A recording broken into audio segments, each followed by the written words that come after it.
Hey guys, what's going on? Flawless Crested Geckos here. Will, Audra, Hi. coming to you guys with a different video today.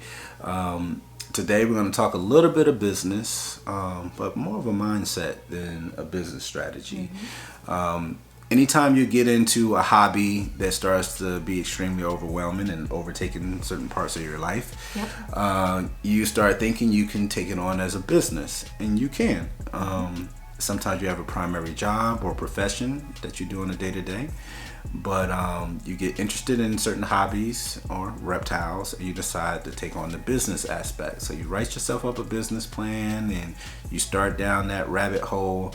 And the number one thing you want to do, and the number one thing this video is going to be about, and we're going to be driving home, is Taking yourself seriously. yes, you have to be able to take yourself serious. Now, that's on many different levels and many different aspects. Now, in business, you're going to fail at some things. Absolutely. You're not going to be successful at absolutely everything. A lot of the times you'll see bigger businesses or successful businesses, or what you perceive as being successful. You see their highlight reels of things, and what you don't see is the behind the scenes action, those times when they thought they would fail, or when they did fail. You know, they that's that kind of I guess sayings, fall down 7 times, get up 8. And that's legitimately, it's not just 7 times, it's like 1,700 million, thousand, billion, gazillion. What is that? The president says. Yeah. That many times plus 1. And you're going to get up and you're going to dust yourself off, and you might cry. You might, you might scream. You might be fearful, but you get up and you keep moving forward, and you take yourself seriously, and you take your business seriously.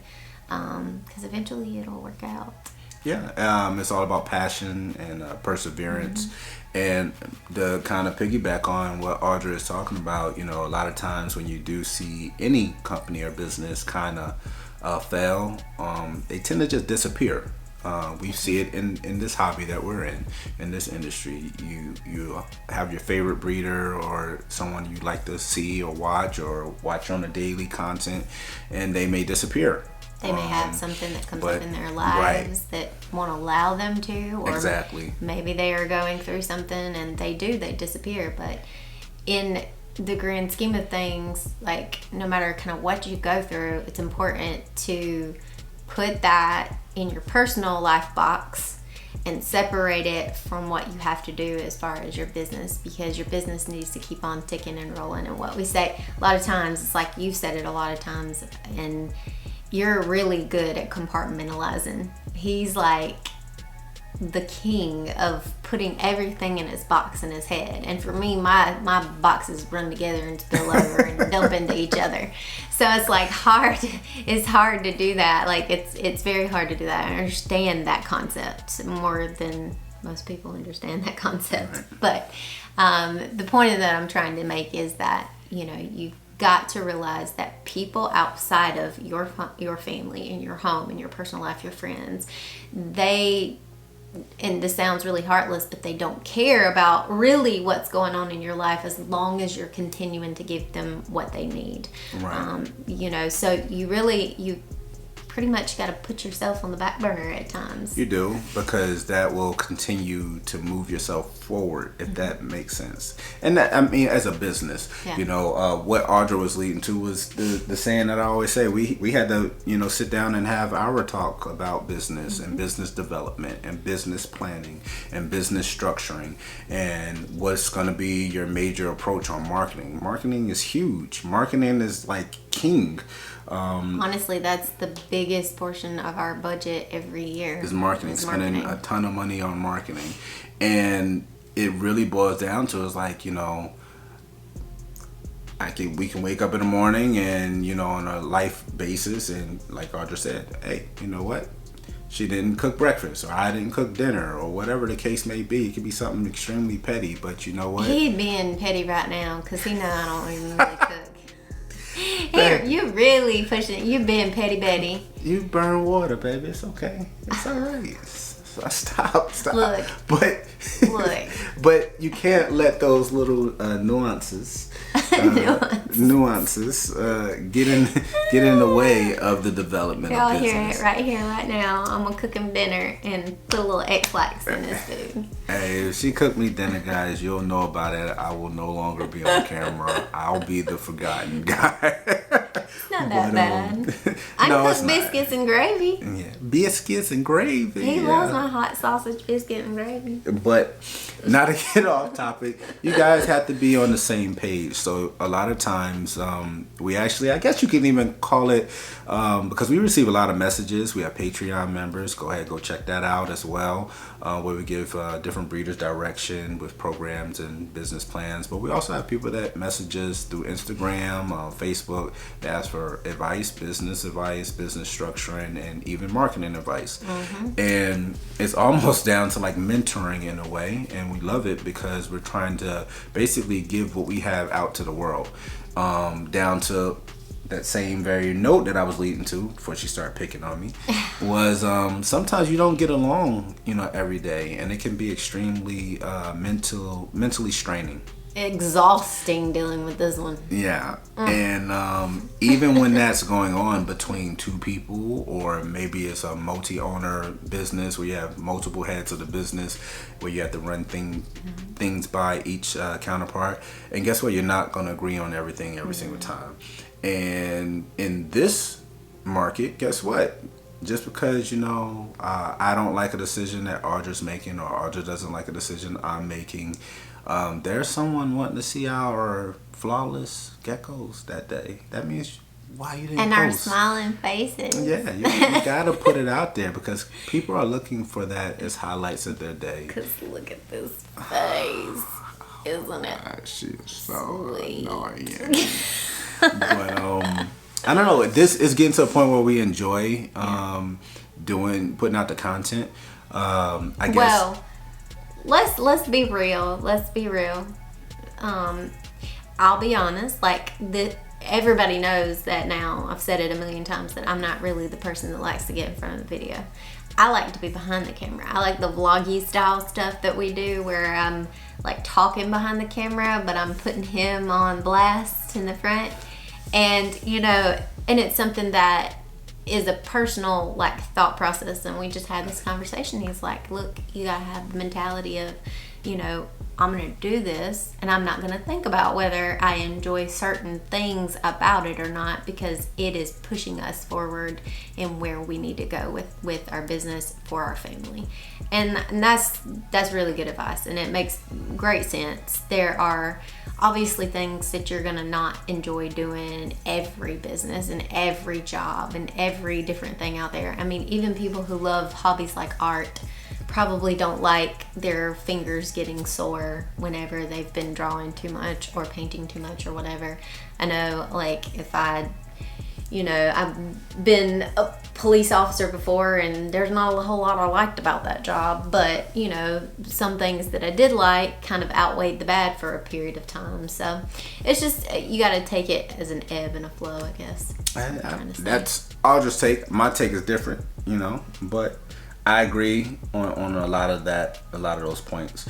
I'm kind of just different. I'm just wired different, and even down to the police. And yeah, definitely happy to be done with that. But I think it's enduring all of that, through the years of constantly, it's like working a job where you thought you would enjoy it, but then you're there and it's like, do you enjoy some moments of it, but most of it you don't, and you have no other outlet in the moment to change anything.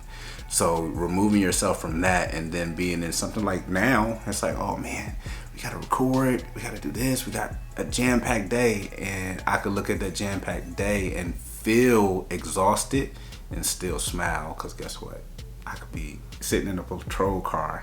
Oh yeah. So yeah. I kind of reference it to that, and this kind of stuff. I reference it to bodybuilding. I tell Audra the same thing as far as having to eat the same crap, drink water, eat dirt every single day for 100 days, and show prep and doing the same workouts over and over. It's like literally headbutting the wall over and over and over and over. I tend to like to I think that's the probably one of the differences that you'll see in the way we attack things, but that we are able to come together and, you know, make those decisions going forward together. And that's the one thing that we get asked a lot. He's talking about like business advice and things like that. Your interpersonal relationship is very important. But you have to put aside, like, you have to pick your battles, because there are certain things that are just not going to be important in the grand scheme of things of what you need to get accomplished. I tend to get irritated when he wants to be tunnel vision on this one thing constantly. It actually grates on my nerves. And I disregard it. and he does. He disregards it, which is fine, because in the grand scheme of things, that's really being on my nerves about something that's going to help us eventually is not bad. Sometimes I have to bring him back to reality, though, because sometimes he does need to stop and smell the roses, because time is the only thing that's limited on this earth, and you've got to, you can't be so busy on that path straight forward that you miss everything and every opportunity around you. And I think we learned that in the police world. So sometimes I'm like, honk, and tell him, hey, listen, let's do this, or let's say something nice to each other, or something like that, you know? I tell you all the time, I say, baby, you're not annoying me. Oh, God. That's nice. But he's so irritating. So also the he annoys everybody in this household. Just by the way, piggyback on that also, to just touch a slightly different aspect of it. We're speaking on, you know, obviously boyfriend and girlfriend, married individuals, long-term relationships, and, you know, one or the other, you know, or one or both doing the business. It slightly changes the aspect of things. If it's just, say for instance, independently owned business, small business, someone's doing it on the side, and let's say they're single, or they have you know, on and off again, significant others, or a significant other that has nothing to do with the business whatsoever. Those type of situations have their independent stressors that's different than ours, because those type of situations, while you're given your energy, that, remember, you have a primary career, you have a profession, you work every day, whatever it may be, and you just simply enjoy these reptiles, and you decide to make it a business. That means that your business is just getting a little bit of extra what you have left over to provide and offer that business. Therefore, when you give that energy to someone else that maybe don't deserve the energy, you know, always deserve that energy. That's why I said it's someone not in our situation, but they're getting that energy that you can then would be applying to your business. And sometimes that's what we see on social media when people go through breakups, and then, you know, they take a long lull, you know, as far as away from the internet or social media, but that affects your business. So you can't let things like that affect your business. So to drive it back home for you guys, the main thing we want to hit as far as the business strategy and approach for you, and pretty much the strongest thing to really offer you guys, is you have to take yourself seriously. So hopefully you guys enjoy content like this. Like, comment down. Let's have a conversation, discussion down below. How do you communicate with the relationships in your life, and how does it affect your day-to-day if you're running a business, or if you're getting into the hobby and you have a passion for it? What are those relationships? Do they harm you, or do they help you? That's right. So until then, this is Flawless Crested Geckos. It's Will, Audra, and we are out.